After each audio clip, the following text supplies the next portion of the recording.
यह कहानी है सुखापुर गांव की, जहां हर साल मॉनसून के पानी से तालाब भर जाते थे।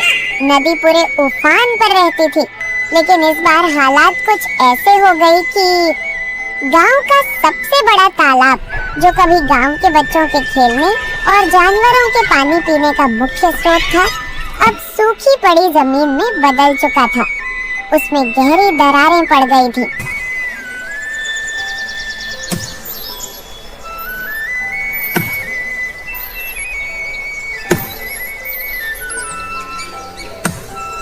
आज ही सुनते हो, घर में एक बूंद भी पानी नहीं बचा।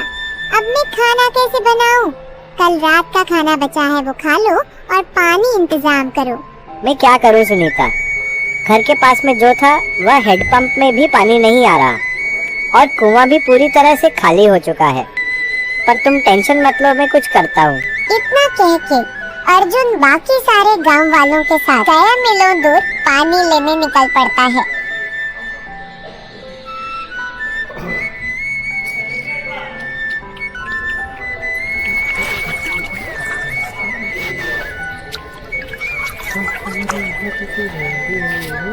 गांव के सरपंच रामलाल भी इस पानी की तंगी से बहुत परेशान थे।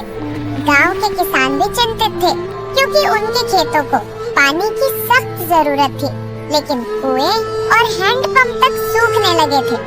पशुओं के लिए भी पीने का पानी नहीं था। ऐसा अकाल मैंने अपने जीवन में पहली बार देखा है। जब मैं छोटा था तब भी गर्मियां आती थी, लेकिन तालाब और नदियां इतनी जल्दी नहीं सूखती थी।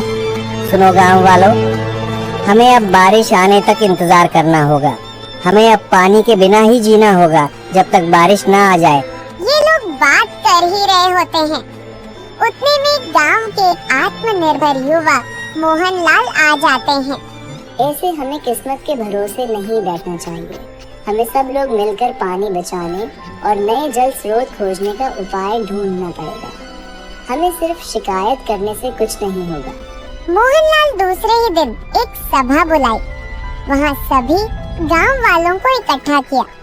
सभा में कई सारे सुझाव आए, पर मोहनलाल ने कहा, सबसे पहले हमें गांव के पुराने कुओं की खुदाई करनी होगी।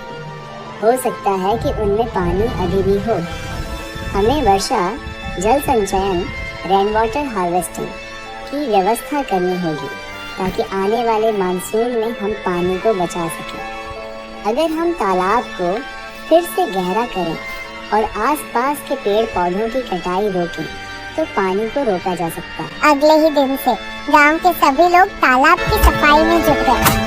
उन्होंने उसकी गहराई बढ़ाई और उसमें आने वाले कचरे और मिट्टी को हटाया। कई दिनों की मेहनत के बाद कुओं में हल्का हल्का पानी दिखने लगा। अब बस सभी को बारिश का इंतजार था। दिन बीतते गए, लेकिन आकाश में बादल तक नहीं दिख रहे थे। लोग रोज भगवान से बारिश की प्रार्थना कर, सूरज, हमने हमारे लिए तो पानी का प्रबंध कर लिया है, पर इन बेजुबान पशुओं और जानवरों के लिए पानी कहाँ से लाएंगे? अगले 20 दिनों तक पानी नहीं बरसा तो सारे पशु पंखी भूखे प्यासे मर जाएंगे। हे ईश्वर, इन बेजुबान जानवरों पर दया कीजिए। सुनीता, तुम चिंता मत करो, सब ठीक हो जाएगा। देखो सुनीता, मैं अभी धर्मपुर जा रहा हूँ। धर्मपुर में मेरा एक दोस्त रहता है। उससे मेरी उनकी एक पुरानी बैलगाड़ी मुझे देने की बात हुए है। वह देखने जा रहा हूँ। मुझे लौटने में देर रात हो जाएगी, इसलिए मैं कल सुबह ही आऊँगा। खाना बन गया है जी, मैं निकाल देती हूँ, आप भी खाना खाकर चले जाना। सुनीता गर्मा गर्म खाना निकाल देती है और अर्जुन खाना खाने लगता है। वे दोनों बातें करते करते खा रहे थे। उतने में अचानक एक जोरदार बादल गरजने की आवाज आई। बादल काले पड़ गए थे और बिजली की गड़गड़ाहट